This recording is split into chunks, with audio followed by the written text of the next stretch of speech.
Bonjour à tous. On continue notre série de vlogs du mois de décembre avec ce 3e épisode, placé sous le signe de la gourmandise, parce que cette semaine, nous avons réalisé plein de petits gâteaux de Noël à offrir autour de nous, aux gens qu'on aime. Cette semaine, on a aussi essayé de capter chaque rayon de soleil, puisqu'il a été très timide ces derniers jours. On a donc tenté d'en emmagasiner le plus possible pour tenir jusqu'à la fin du mois. Et j'espère vous en redistribuer un peu avec ces quelques images.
Alors, résultat de notre après-midi, journée, petit gâteau de Noël. Et Luison, tu as le droit d'en goûter un si tu veux. Et après de me dire si c'est bon. C'est super bon. Ok, tant mieux. Alors qu'est-ce qu'on a fait? C'est quoi là? On a fait des rochers noix de coco. Ok, là. Du pain d'épices. Avec quoi Donna? Des bouts d'orange. Ouais, de l'orange. Bon, bref. Qu'est-ce qu'on a fait là? Des biscuits à l'amande. Ok, là. Du pain d'épices. Classique. Et des sablés de Noël avec sans fruits confits et avec fruits confits. Ah bah voilà, ça c'est des oranges confites. Bravo Malou. Est-ce qu'on n'a pas un petit peu bien bossé? Si, on a quand même bien bossé. Est-ce qu'on n'en a pas un petit peu marre? Bon, moi oui. Un petit peu. Mais est-ce qu'on va se régaler? Oui. Bon, ouais, pas mal. Alors voilà ce que nous avons préparé avec les enfants. Des petits sacs avec des gâteaux à l'intérieur, les gâteaux qu'on a fait hier. Et là, qu'est-ce qu'on va aller faire de nous? On va les donner à nos voisins. À nos voisins, ouais. On va aller leur distribuer un petit peu de petits gâteaux. Qu'est-ce que t'en penses? Oui. Trop bien. Ils vont être contents? Ah oui. Bah, je pense. Hein. Il y a environ une dizaine d'années, mon amie Anne-Claire m'avait offert plein de petits charms sur le thème de Noël. Et je les avais conservés bien précieusement dans tout mon petit bazar de loisirs créatifs, sans jamais vraiment trouver quelle utilisation je pouvais leur donner. Et ben, c'est chose faite aujourd'hui. Je viens de monter quelques-uns de ces petits charms sur des attaches pour en faire des marqueurs de mailles ou des marqueurs de début de rang. De ce petit flocon de neige, j'ai rajouté une pierre. J'avais acheté des petites pierres aussi cet été sur le marché de Harsenré dans l'objectif de faire des bijoux. Et puis, bah, ma foi, ça va aussi très bien en petite décoration comme ça pour les tricots.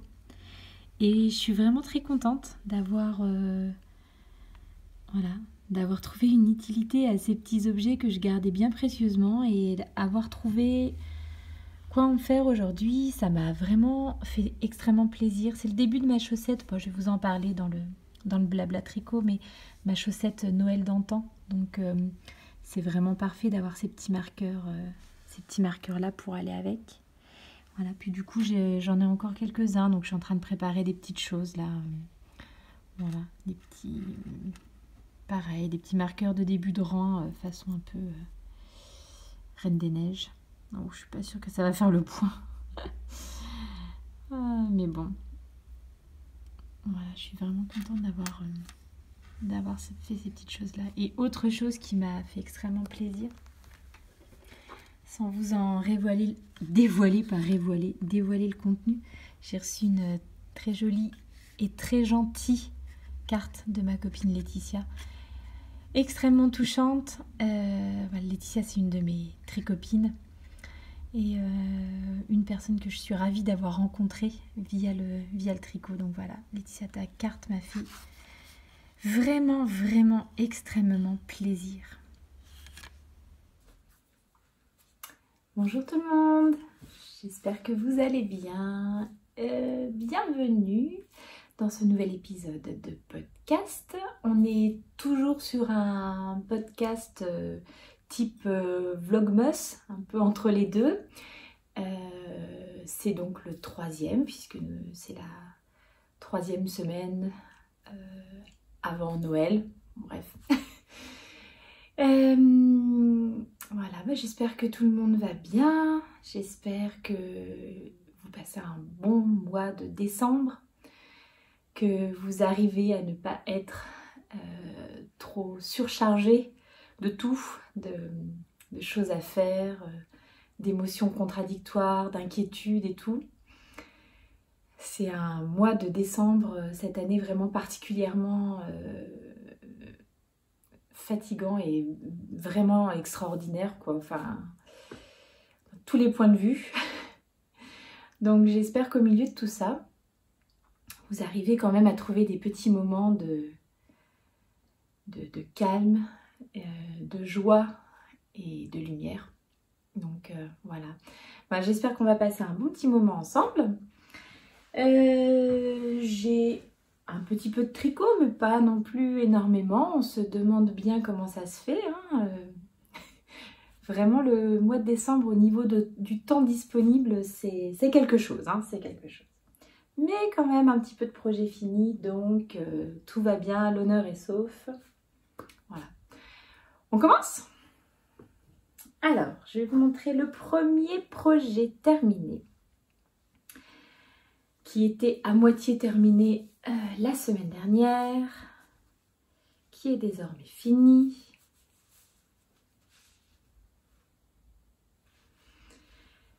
Voilà, mes petites Selbu Mittens. C'est le modèle Norwegian Mittens for Mimi de Anna Mazzarella, je crois.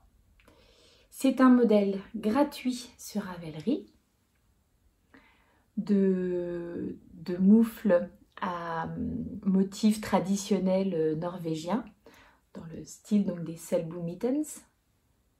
Voilà. Qu'est-ce que je peux vous montrer encore? Les petits pouces. Oh. Donc voilà, terminé. C'est vraiment trop beau, j'adore. Franchement, c'est vraiment super joli. Une fois de plus, je parle pas forcément de mon tricot, je parle du modèle en général. Je suis pas en train de me lancer des fleurs. Donc, je les ai tricotés en laine de chez Fonty. C'est la Nimbus. Et j'avais donc 2 couleurs. Oui, bien entendu, je n'ai pas pris. Alors, 2 couleurs. Écoutez, de tête, c'était 701 et 717, mais je le dis sur l'épisode précédent, donc voilà. Une laine non superwash, donc vraiment idéale pour le jacquard.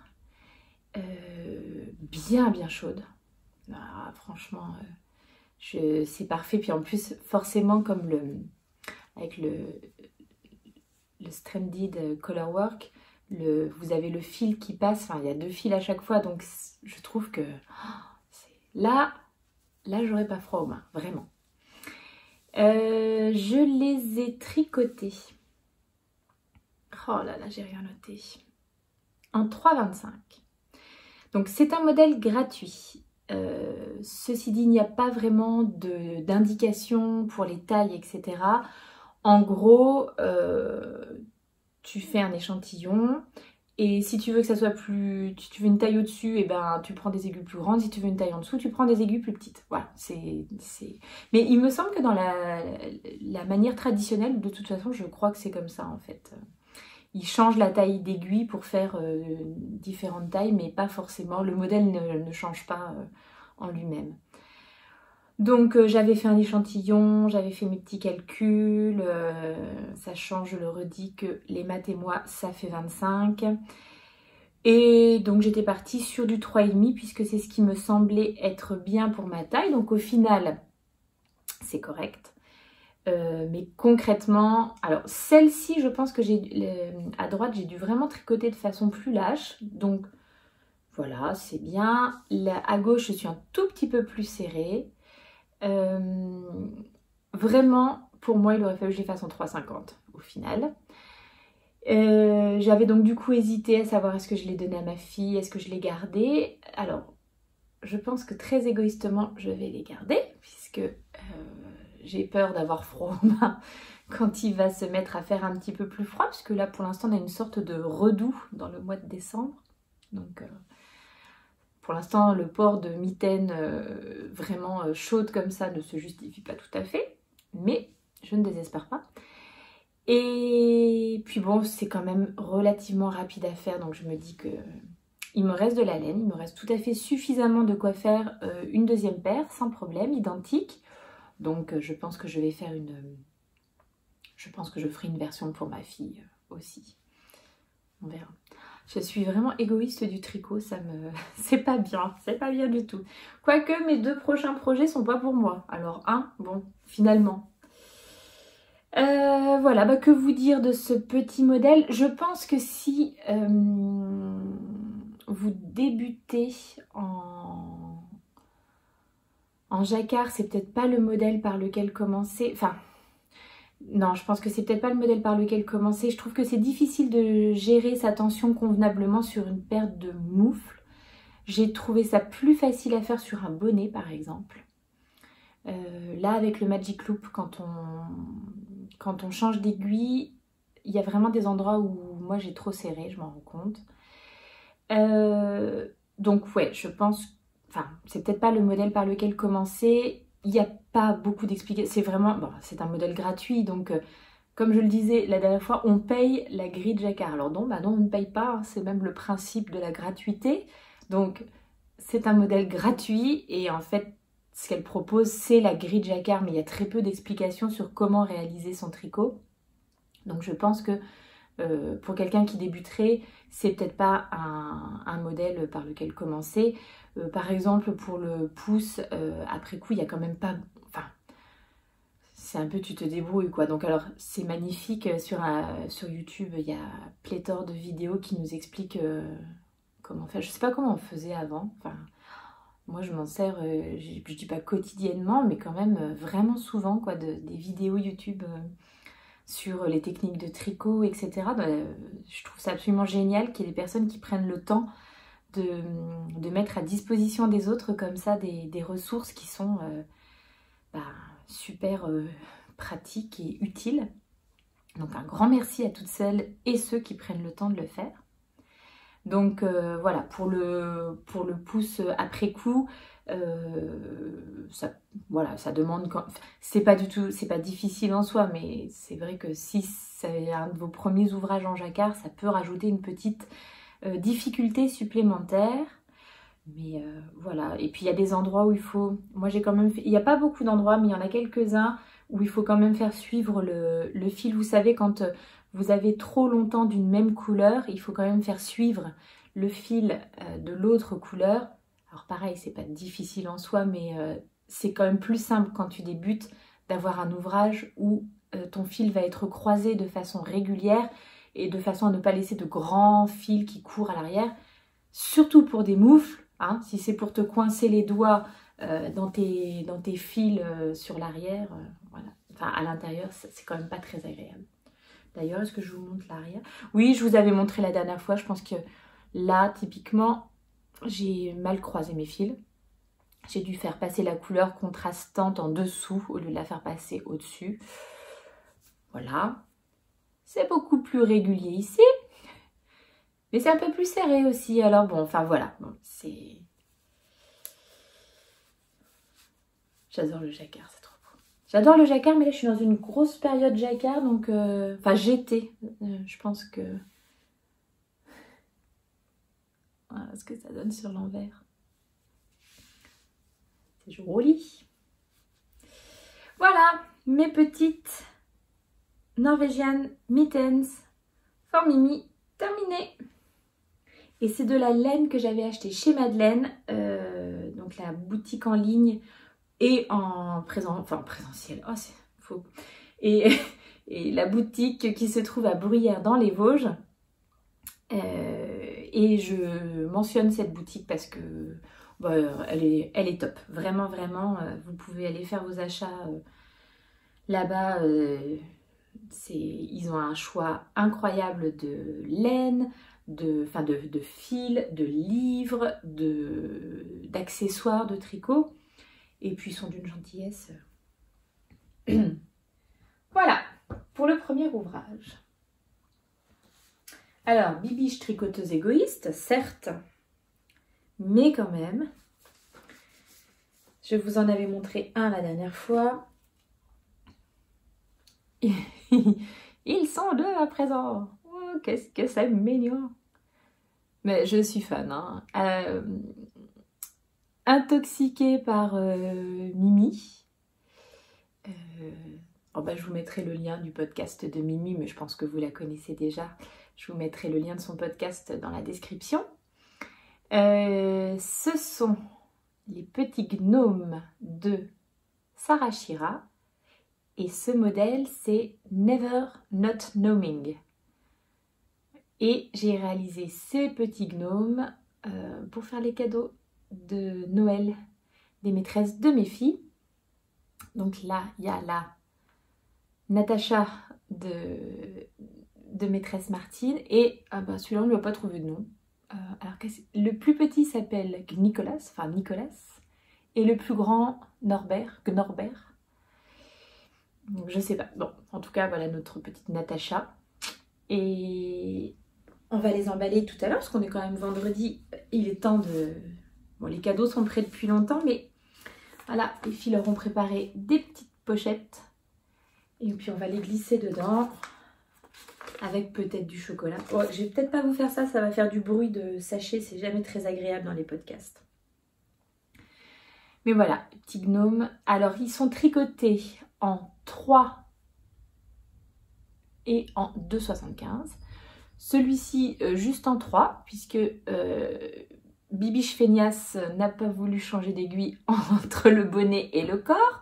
Celui-ci, par contre, j'ai bien respecté le patron. En fait, on change d'aiguille pour resserrer un petit peu le tricot du corps et faire que... moi, j'ai mis des petites lentilles dans le fond pour le faire tenir. Bon, finalement, voilà, il tient bien tout seul. Le fait d'avoir un tricot serré permet de ne pas répandre des lentilles partout dans la maison, même si je pense pas que les maîtresses vont jouer avec hein, ou dormir avec. Je pense que ça sera peut-être une petite décoration, donc il y a quand même peu de chances que les lentilles se fassent la malle. Et regardez comme c'est joli le dessous. C'est beau hein, cette petite couronne de diminution là, c'est tout joli. Vous dire en quoi je les ai tricotés. Donc 3 de 75 pour les aiguilles. Ce sont des laines de chez Life in the Long Grass. Toujours acheté chez Madeleine. Le coloris Autumn pour le bonnet. Cauldron pour le corps. Et Pewter pour la petite barbe, le nez. C'est pas trop compliqué à faire et alors c'est très très rapide hein, franchement oui, vous commencez le matin, le soir, vous avez votre petit gnome qui est fait, et pas en tricotant toute la journée. Hein. Voilà, comme je disais, la partie tricot, elle est très rapide, c'est l'assemblage qui peut demander un petit peu plus de temps. Enfin, et encore, hein, franchement. Donc voilà, c'est assez rapide à faire. Pas de difficultés particulières. Et puis c'est très très bien expliqué. C'est un patron donc, qui est payant, de tête aux alentours de 6 €. Il existe en français. Donc si vous ne faites pas de patron en anglais, voilà, il est aussi en français.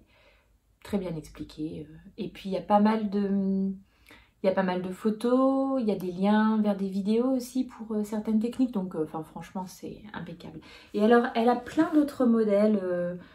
Oh, ils sont tous plus mignons les uns que les autres. J'ai vu le petit gnome plume peut-être, qui a une barbe toute travaillée. Et puis un autre avec un bonnet. Enfin, ils sont tous très très mignons. Je vous conseille d'aller voir ces modèles si le cœur vous en dit. C'est vraiment des petits projets rapides. Donc, idéal pour les cadeaux. Voilà.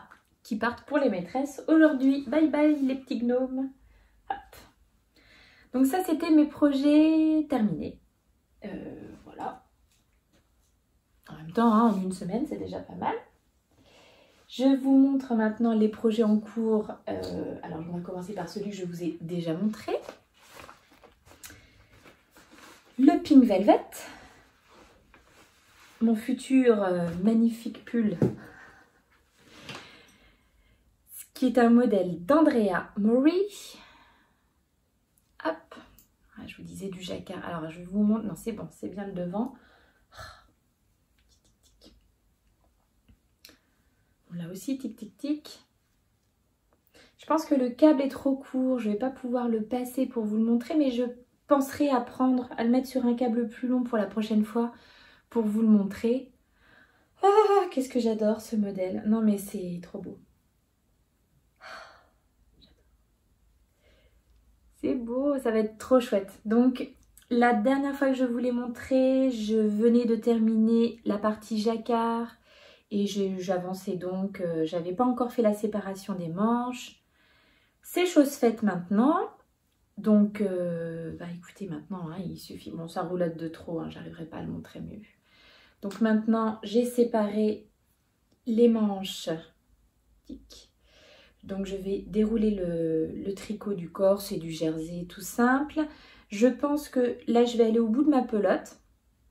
Ensuite je vais faire les manches pour pas avoir trop de pull. Et puis après quand on fait les manches et qu'il faut tourner pour le Magic Loop, quand on a déjà fait le corps, je trouve que c'est parfois embêtant. Donc, le mieux, ça serait de le faire sur des mini circulaires. Et quelque chose me dit que peut-être le Père Noël est au courant de cette information et que peut-être le 25, j'espère. Mais je ne sais pas si dans le kit que j'ai pris, parce que je le tricote en 3,5, mais je ne sais pas si j'ai des 3,5 dans le kit que j'ai pris. Bon, ma foi, on verra. Enfin, que j'ai pris. Non, que le Père Noël m'a pris. N'importe quoi. Donc, je disais, je vais dérouler le corps, je vais ensuite tricoter les bras, donc probablement après le 25 décembre. Et puis ensuite, avec la laine qui reste, je vais donc continuer le corps. J'avais trois écheveaux de ce coloris qui est, alors chez Maison Corlaine, la Bakewell en coloris Anamé. Ah, youpi, j'ai mes étiquettes. Hop là, Maison Corlaine, Bakewell, coloris Anamé. C'est de la BFL. Et j'avais 3 écheveaux, mais j'en ai bobiné que 2. Je vais voir si ça passe avec les 2 écheveaux sans faire un pull trop court, trop crop. Je me rends compte que finalement, les pulls, quand ils sont trop courts, je porte assez peu de robes finalement. Donc, et tous mes pantalons ne sont pas forcément taille haute. Donc, oui, je ne vais pas le faire trop court. Je vais le rallonger par rapport à ce qui est prévu dans le modèle. Mais voilà, je n'ai bobiné pour l'instant que 2 écheveaux. J'aimerais si possible n'en utiliser que 2. Mais ma foi, on verra. Ce qui me laissera un écheveau pour faire autre chose. Hein. Je pense que vous l'aviez compris. Et donc, pour le contrastant, ça va être chaud et douillet et bon, ça va être merveilleux. Hein. On est encore sur de la Maison Corlaine. C'est la Fisherman Lace. Le coloris, c'est Arwin. Et donc, je vous ai dit, le rose, là, c'est de la BFL.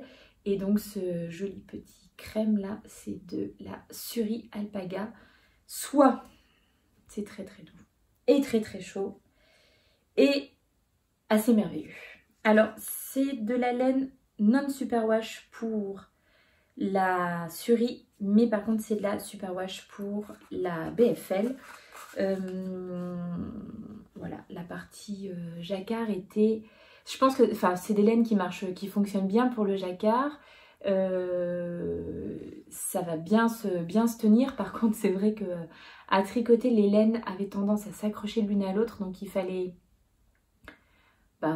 faire attention. Voilà, faire attention. Et puis, comme je vous l'avais dit la dernière fois, le fil soie Suri étant assez fin et très dufteux, il m'était arrivé notamment de louper une maille parce que j'ai pas piqué dans la laine, j'ai piqué dans la partie un petit peu dufteuse du Suri, je pense. Et sur le devant, la maille s'était fait la malle.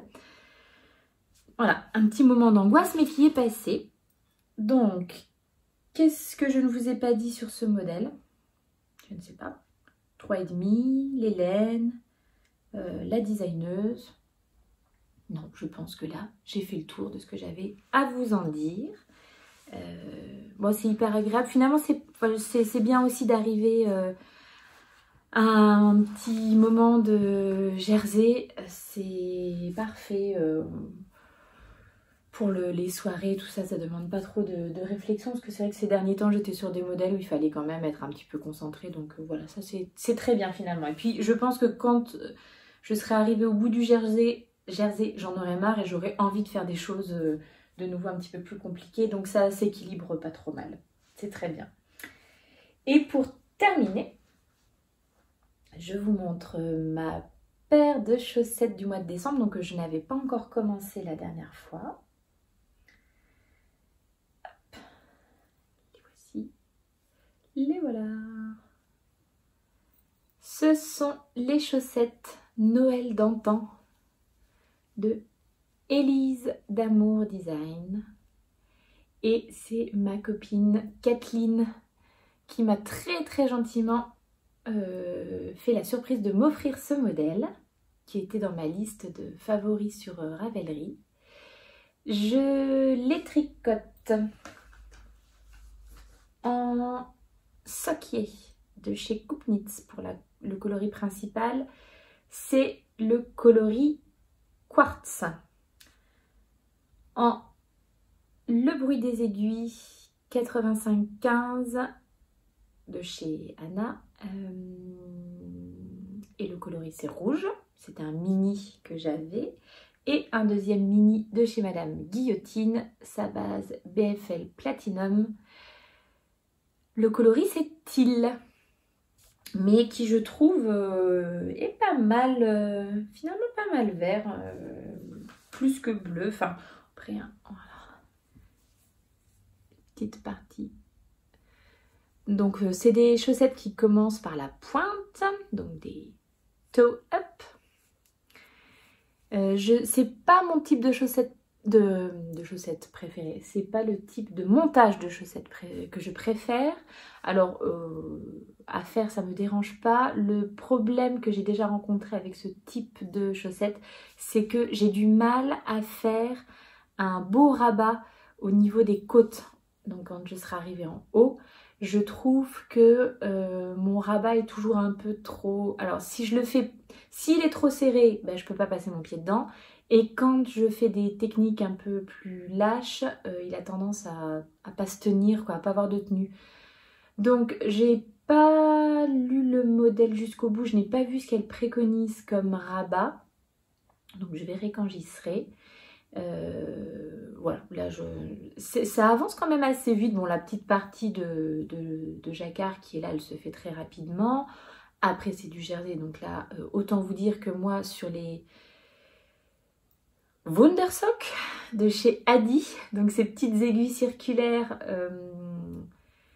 spéciales chaussettes, hein, parce qu'il me semble qu'elles ont vraiment été designées pour les tricoteuses de chaussettes.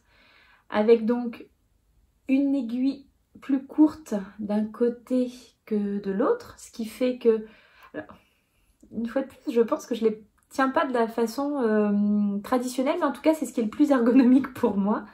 C'est-à-dire que dans la main gauche, je tiens l'aiguille la plus longue, ce qui fait que j'ai quand même une prise en main qui est assez agréable. Et de l'autre côté, je tricote.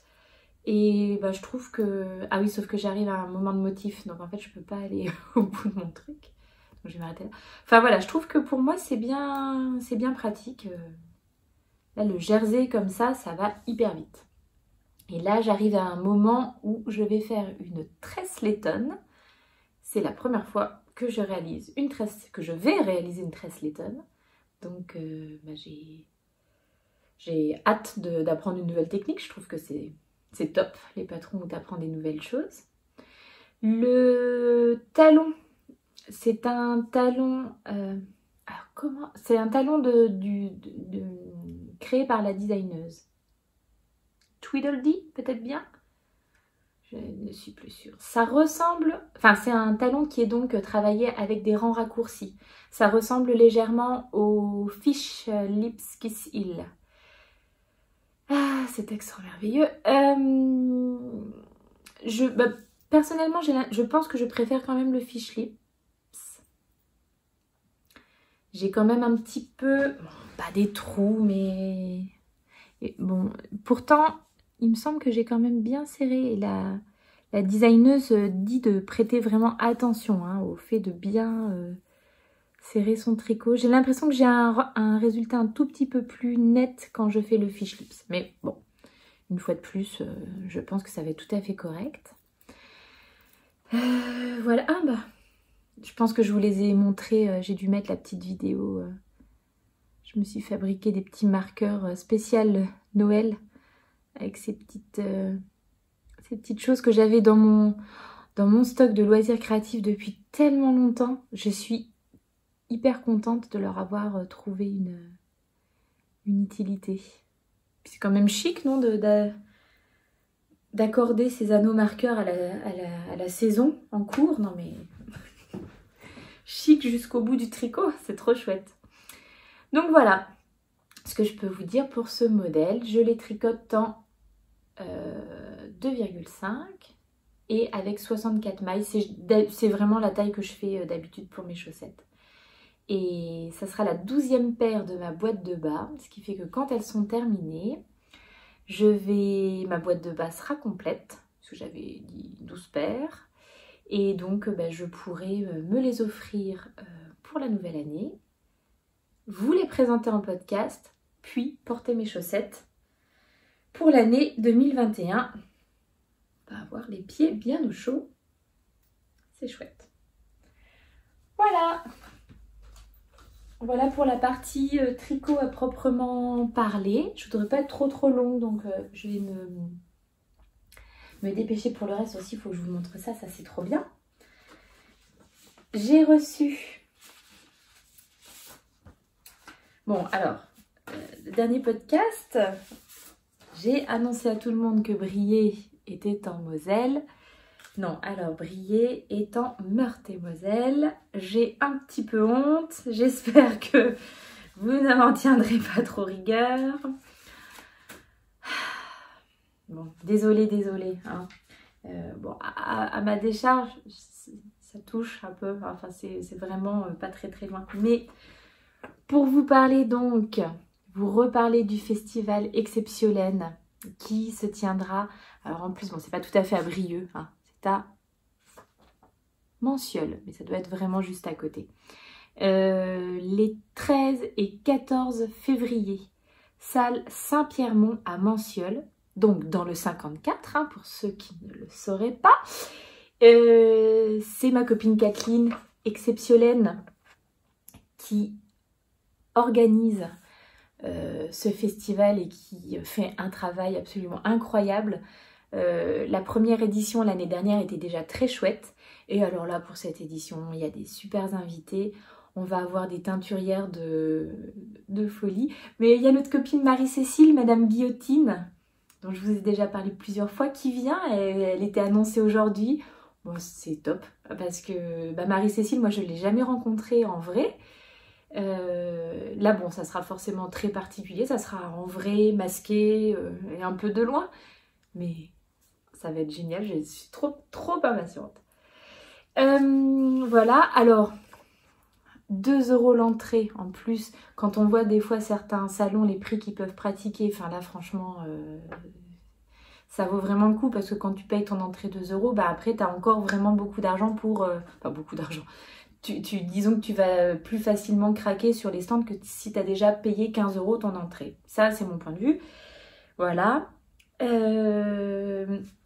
Et donc, tout ça pour vous dire que Kathleen, comme je vous l'avais dit, m'a fait parvenir des invitations. Voilà, donc là, j'ai 2 fois 2 entrées offertes à vous faire gagner. Et c'est Kat qui a réalisé ces invitations. C'est trop beau, c'est trop beau. Quand je vous dis qu'elle fait un travail incroyable, enfin vraiment, elle se donne sur ce festival, mais là, je pense qu'elle doit être... Puis, enfin, une fois de plus, je me répète, mais en plus dans un contexte qui est quand même particulièrement spécial, parce qu'on organise des choses, et là, jusqu'à la dernière minute, on va juste tous croiser les doigts pour que ça aille bien mieux, quoi. Donc, au mois de février, on espère qu'il y aura un petit peu de mieux, quoi. Mais donc voilà, un travail incroyable, Kathleen. Bravo, bravo, bravo. Donc, je vous rappelle les modalités pour gagner ces petites entrées. Vous me laissez un commentaire sur la vidéo de la semaine dernière, donc l'épisode de la semaine 2 du Vlogmas, et c'est l'épisode 4 de ma chaîne. Vous me laissez un petit commentaire et vous me dites quel exposant vous êtes le plus impatient de rencontrer lors de ce festival. Je vais faire le tirage au sort dimanche. Et voilà, et je sais que j'ai reçu une petite participation par mail de quelqu'un qui n'était pas inscrit sur YouTube. Donc vous pouvez aussi faire ça si vous n'avez pas la possibilité de vous inscrire ou pas l'envie de vous inscrire. Il n'y a pas de souci, vous me contactez. Est-ce que j'ai déjà mis mon mail sur YouTube? Je vous dis de me contacter, mais je ne sais pas comment c'est possible en réalité. Donc bon, je vais réfléchir à cette chose. Mais voilà, mes petites invitations sont là. Et elles sont prêtes à être offertes. Voilà. Qu'est-ce que je voulais vous montrer d'autre? Non, pas grand-chose. Vous avez vu, nos petits biscuits, nous en reste encore une journée de cuisine. Donc, il y en a qui partent pour les maîtresses. Il y en a qui sont partis hier pour nos voisins. On n'a pas vu tout le monde encore. C'était chouette ça aussi d'aller distribuer aux voisins, enfin surtout dans ce contexte vraiment particulier. Et puis de discuter 5 minutes ensemble et on a vraiment une chouette communauté autour de nous, donc c'est top quoi. C'est top quand tu peux compter comme ça les uns sur les autres, c'est bien. Et puis je voulais partager 2 choses avec vous. Au début de la vidéo, j'aurais probablement mis quelques petites vidéos de ce qu'on a fait là cette dernière semaine. Vous avez vu qu'on a fait un camping tous ensemble, parents et enfants dans le salon. C'est une de nos petites traditions de Noël et je peux vous dire que quand les enfants découvrent dans le calendrier de l'Avent que c'est ce jour-là, ils sont toujours totalement euphoriques. Alors c'est pas la meilleure nuit de l'année, clairement. Mais alors d'autant plus que là le chat m'a fait exactement ce qu'elle a fait la semaine dernière dans le podcast, mais donc la nuit, elle nous a sauté dessus toute la nuit, joué avec les pieds des enfants, tout ça. Ouais. Donc c'était pas la meilleure nuit de l'année, mais quand même, dormir à côté de tes enfants, les entendre, ma petite dernière qui suçote son pouce encore la nuit, et j'étais réveillée à 3 h du matin. Et j'étais à la fois fatiguée et à la fois je me disais « Oh, qu'est-ce que c'est chouette quand même !» Donc, tout ça pour vous dire que la semaine dernière, nous avons aussi regardé un magnifique documentaire sur YouTube sur Vincent Munier, qui est un photographe animalier. Je je vais juste vous dire comment s'appelle le documentaire parce que... Alors, sur YouTube, ça s'appelle L'extraordinaire photographe animalier Vincent Munier et la vidéo s'appelle Vincent Munier, l'éternel émerveillé. C'est beau, c'est beau. Alors, je connaissais pas du tout ce photographe, mais j'ai été complètement charmée. Alors déjà par ses photos, qui sont d'une... Donc c'est un photographe animalier. L'animal est au cœur de ses photos, il n'y a pas de problème. Il y a des photos assez traditionnelles de, je sais pas, de reportage animalier si vous voulez. Et il y en a certaines qui sont d'une poésie, mais c'est magnifique quoi. Enfin, je trouve que j'ai rarement vu des choses comme ça. Il a un œil assez particulier. Les photos peuvent être floues, peuvent être ou un détail, mais c'est d'une beauté. Enfin voilà. Et puis le discours de ce monsieur me touche particulièrement, ce qu'il dit, ce qu'il transmet. J'espère de tout cœur qu'il arrive de temps en temps à intervenir dans les écoles ou quoi, parce que le message qu'il a à délivrer est tellement rempli de bon sens et de belles valeurs. Voilà, moi c'est tout ce que je souhaite transmettre à mes enfants, donc forcément ça m'a touchée au plus haut point. Et vraiment, je vous encourage à aller voir. Ça dure une 50aine de minutes et je trouve que c'est une 50aine de minutes magnifique. Voilà, ça fait un bien fou, vraiment, vraiment. Donc, je vous recommande ce petit documentaire. Et c'est ma copine Claire qui nous l'a fait découvrir. Donc, si par hasard, ma Clairette, tu passes par là, un immense merci pour ce petit bijou qui m'a donné envie de m'acheter des photographies de Vincent Munier.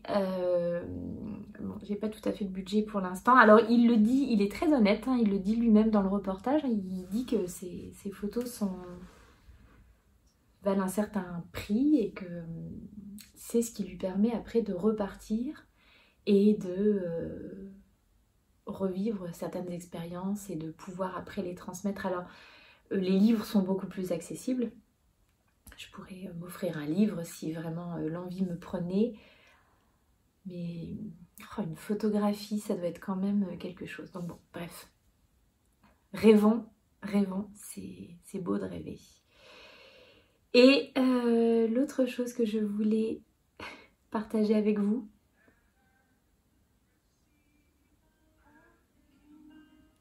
est-ce que vous aimez les chants de Noël? Parce que moi, oui.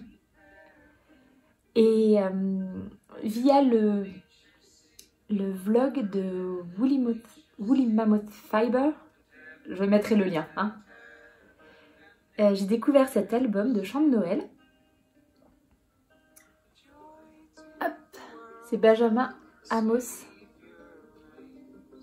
C'est beau, c'est doux. Il y a des chansons un peu plus péchues, mais ça change vraiment du chant traditionnel, ça change de Maria Carey hein, aussi. Et voilà, c'est un peu la bande son de ces dernières journées chez nous. Et je trouve qu'elle me fait beaucoup de bien. Alors voilà, je la partageais avec vous. C'est joli, c'est joli. Je vais vous quitter avec ça, je pense, hein, parce que je vois qu'on en est déjà à 37 minutes. Pour moi qui voulais faire un petit épisode. Je vous embrasse très tendrement. Je vous retrouve la semaine prochaine, peut-être un tout petit peu plus tard, puisque le vendredi c'est le 25 et que nous on fêtera Noël en famille ce jour-là. Voilà, je vous souhaite beaucoup de douceur pour les jours qui viennent. Vraiment profitez de toutes les petites choses du quotidien qui peuvent illuminer et vous apporter de la beauté. Voilà. Je vous embrasse très fort. À la semaine prochaine. See you later. Alors, dans la boîte aux lettres, et avant qu'elle soit mise en charpie, Vous vous rappelez que les enfants avaient été déposer leur lettre au Père Noël? Donc nous venons de recevoir du courrier. Et j'ai bien 3 enfants. Hein. Mais en fait, ma fille aînée avait glissé dans sa lettre la mini liste de Noël de sa poupée. Et du coup, la poupée, elle a sa petite lettre du Père Noël aussi. C'est chouchou quand même.